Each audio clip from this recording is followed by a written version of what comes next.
Hi friends, welcome back to my channel. Friends, ನಾನಿವತ್ತು ಹೊಸ ವಿಧಾನದಲ್ಲಿ ರಾಗಿ ಪೇಪರ್ ಮಸಾಲ ದೋಸೆ ಮಾಡ್ತಾಯಿದ್ದೀನಿ. ರಾಗಿ ದೋಸೆ ಅಂದರೆ ರಾಗಿ ಹಿಟ್ಟಿಂದ ಮಾಡ್ತಾ ಇರೋದಲ್ಲ, ರಾಗಿಯಿಂದನೇ ಮಾಡ್ತಾ ಇರೋದು.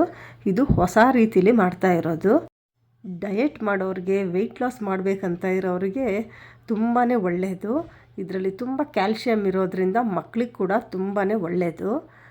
ಮಾಡೋ ವಿಧಾನ ಹೇಗೆ ಅಂತ ನೋಡೋದಕ್ಕಿಂತ ಮುಂಚೆ ನೀವಿನ್ನೂ ನನ್ನ ಚಾನಲ್ ಸಬ್ಸ್ಕ್ರೈಬ್ ಮಾಡಿಲ್ಲ ಅಂದರೆ ಈಗಲೇ ಸಬ್ಸ್ಕ್ರೈಬ್ ಮಾಡಿ, ಬೆಲ್ ಐಕಾನ್ ಟಚ್ ಮಾಡಿ, ಲೈಕ್ ಮಾಡಿ, ಶೇರ್ ಮಾಡಿ. ಬನ್ನಿ ಹಾಗಾದರೆ ಮಾಡೋ ವಿಧಾನ ಹೇಗೆ ಅಂತ ನೋಡ್ಕೊಂಡು ಬರೋಣ. ನಾನಿಲ್ಲಿ 2 ಕಪ್ಪಷ್ಟು ರಾಗಿ ತೊಗೊಂಡಿದ್ದೀನಿ. ಹಾಗೆ ಅರ್ಧ ಕಪ್ಪು ಉದ್ದಿನಬೇಳೆ ತೊಗೊಂಡಿದ್ದೀನಿ. 1 ಸ್ಪೂನು ಮೆಂತ್ಯ, ಹಾಗೆ ಅರ್ಧ ಕಪ್ಪಷ್ಟು ಅವಲಕ್ಕಿ ತೊಗೊಂಡಿದ್ದೀನಿ. ಆದರೆ ಅದನ್ನು ಇದ್ರ ಜೊತೆ ನೆನೆಸೋದಕ್ಕೆ ಹಾಕ್ತಾಯಿಲ್ಲ, ರುಬ್ಬೋದಕ್ಕೂ 1 ಗಂಟೆ ಮುಂಚೆ ಹಾಕ್ಕೊಳ್ತೀನಿ. ಈಗ ಇದನ್ನು 6ರಿಂದ 7 ಸಲ ಚೆನ್ನಾಗಿ ತೊಳ್ಕೊಬೇಕು. ಯಾಕೆಂದರೆ ರಾಗಿಯಲ್ಲಿ ತುಂಬ ಹೊಟ್ಟಿರುತ್ತೆ, ಆದ್ದರಿಂದ ಆದಷ್ಟು ಚೆನ್ನಾಗಿ ತೊಳ್ಕೊಬೇಕು. ಈಗ ನಾನು ಚೆನ್ನಾಗಿ ತೊಳ್ಕೊಂಡು ಬಂದಿದ್ದೀನಿ. ಈಗ ಇದನ್ನು ನೆನೆಯೋದಕ್ಕೆ ಮತ್ತೆ ನೀರನ್ನು ಸೇರಿಸ್ಬಿಟ್ಟು ಇಡ್ತಾಯಿದ್ದೀನಿ. ನೀವು ಆದಷ್ಟು ಬೆಳಗ್ಗೆ 8ರಿಂದ 9 ಗಂಟೆ ಒಳಗಡೆ ಇದನ್ನು ನೆನೆಯೋದಕ್ಕೆ ಇಡಬೇಕು. ಯಾಕೆಂದರೆ ತುಂಬ ಜಾಸ್ತಿ ಟೈಮ್ ತೊಗೊಳುತ್ತೆ ರಾಗಿ ನೆನೆಯೋದಕ್ಕೆ. ಈಗ ರಾಗಿ 10ರಿಂದ 12 ಗಂಟೆಗಳ ಕಾಲ ನೆನೆದಿದೆ. ಈಗ ಅವಲಕ್ಕಿ ಕೂಡ 1 ಗಂಟೆ ಮುಂಚೆ ನೆನೆಸಿ ತೊಳೆದು ಇಟ್ಕೊಂಡಿದ್ದೀನಿ. ಈಗ ಮಿಕ್ಸಿ ಜಾರಿಗೆ ಸ್ವಲ್ಪನೇ ಹಾಕ್ತಾ ಆದಷ್ಟು ನುಣ್ಣಗೆ ರುಬ್ಕೋಬೇಕು. ಇದು ರಾಗಿ ನುಣ್ಣಗಾಗೋದಕ್ಕೆ ಸ್ವಲ್ಪ ಜಾಸ್ತಿ ಟೈಮ್ ತೊಗೊಳುತ್ತೆ.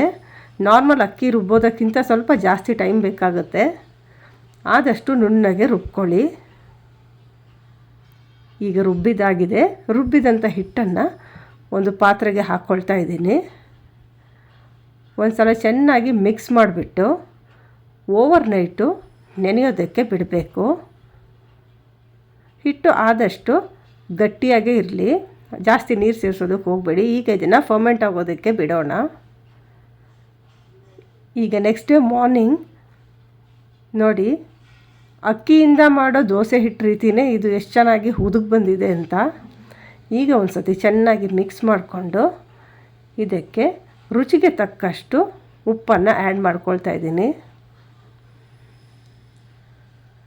ಹಾಗೆ ಅರ್ಧ ಸ್ಪೂನಷ್ಟು ಸಕ್ಕರೆಯನ್ನು ಹಾಕ್ಕೊಳ್ತಾ ಇದ್ದೀನಿ. ಹಾಕಿದ ನಂತರ ಚೆನ್ನಾಗಿ ಒಂದು ಸತಿ ಮಿಕ್ಸ್ ಮಾಡ್ಕೋಬೇಕು. ಮಿಕ್ಸ್ ಮಾಡಿದ ನಂತರ ಒಂದು 10ರಿಂದ 15 ನಿಮಿಷ ಹಾಗೆ ಇಟ್ಬಿಡಬೇಕು. ಈಗ ದೋಸೆ ಹೆಂಚನ್ನು ಕಾಯೋದಕ್ಕೆ ಇಟ್ಟಿದ್ದೀನಿ. ಹೆಂಚು ಕಾದ ನಂತರ ಸ್ವಲ್ಪ ಎಣ್ಣೆ ಸವರ್ಬಿಟ್ಟು ನೀರನ್ನು ಹಾಕಿಬಿಟ್ಟು ಒಂದು ಬಟ್ಟೆಯಿಂದ ಈ ರೀತಿ ಒರೆಸ್ಕೋಬೇಕು. ಈಗ ಹಿಟ್ಟನ್ನು ಹಾಕಿ ನಿಧಾನಕ್ಕೆ ಸ್ಪ್ರೆಡ್ ಮಾಡ್ತಾ ಹೋಗಬೇಕು. ಎಷ್ಟು ಬೇಕಿದ್ರೂ ದೊಡ್ಡದಾಗಿ ಮಾಡ್ಕೋಬೋದು. ಪೇಪರ್ ರೀತಿ ಬರುತ್ತೆ. ಅಕ್ಕಿಯಿಂದ ಮಾಡೋ ದೋಸೆಗಿಂತ ತುಂಬ ಚೆನ್ನಾಗಿ ಬರುತ್ತೆ, ತುಂಬ ತೆಳುವಾಗಿ ಬರುತ್ತೆ. ತಿನ್ನೋದಕ್ಕೂ ಟೇಸ್ಟು ತುಂಬಾ ಚೆನ್ನಾಗಿರುತ್ತೆ. ನೋಡಿ ಎಷ್ಟು ಗರಿಗರಿಯಾಗಿ ಆಗಿದೆ ಅಂತ. ಈಗ ಇನ್ನೂ ಒಂದು ದೋಸೆಯನ್ನು ಹಾಕಿ ತೋರಿಸ್ತಾ ಇದ್ದೀನಿ. ಆದಷ್ಟು ತುಪ್ಪ ಮತ್ತು ಎಣ್ಣೆಯನ್ನು ಮಿಕ್ಸ್ ಮಾಡಿಬಿಟ್ಟು ಹಾಕ್ಕೊಂಡ್ರೆ ತುಂಬ ಚೆನ್ನಾಗಿರುತ್ತೆ, ಅಥವಾ ತುಪ್ಪನೇ ಹಾಕ್ಕೊಂಡ್ರೂ ತುಂಬ ಚೆನ್ನಾಗಿರುತ್ತೆ. ಸ್ವಲ್ಪ ಜಾಸ್ತಿ ಹಾಕ್ಕೊಳ್ಳಿ. ನೋಡಿ ಎಷ್ಟು ತೆಳುವಾಗಿ ಪೇಪರ್ ರೀತಿಯೇ ಬಂದಿದೆ ಅಂತ. ಈಗ ಒಂದು ಸರ್ವಿಂಗ್ ಪ್ಲೇಟ್ಗೆ ಹಾಕ್ಕೊಳ್ಳೋಣ.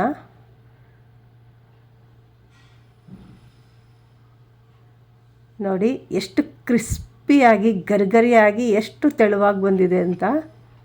ನಾನಿದಕ್ಕೆ ಕಡಲೆಬೇಳೆ ಚಟ್ನಿಯನ್ನು ಮಾಡ್ಕೊಂಡಿದ್ದೀನಿ. ಇದು ಯಾವುದೇ ಚಟ್ನಿ ಜೊತೆ ಕೂಡ ತುಂಬ ಚೆನ್ನಾಗಿರುತ್ತೆ. ನೀವು ಬೇಕಿದ್ರೆ ತೆಂಗಿನಕಾಯಿ ಚಟ್ನಿ ಪಲ್ಯ ಕೂಡ ಮಾಡ್ಕೋಬೋದು. ಖಂಡಿತ ಒಂದು ಸಲ ಟ್ರೈ ಮಾಡಿ ಹೇಗೆ ಬಂತು ಅಂತ ನನಗೆ ಕಮೆಂಟ್ ಮಾಡಿ ತಿಳಿಸಿ. ಮತ್ತೊಂದು ಹೊಸ ವಿಡಿಯೋ ಜೊತೆ ಮತ್ತೆ ಭೇಟಿಯಾಗೋಣ. ಇಷ್ಟೊತ್ತು ವಿಡಿಯೋ ನೋಡಿದ್ದಕ್ಕಾಗಿ ಧನ್ಯವಾದಗಳು. Take care. ಬಾಯ್ ಬಾಯ್.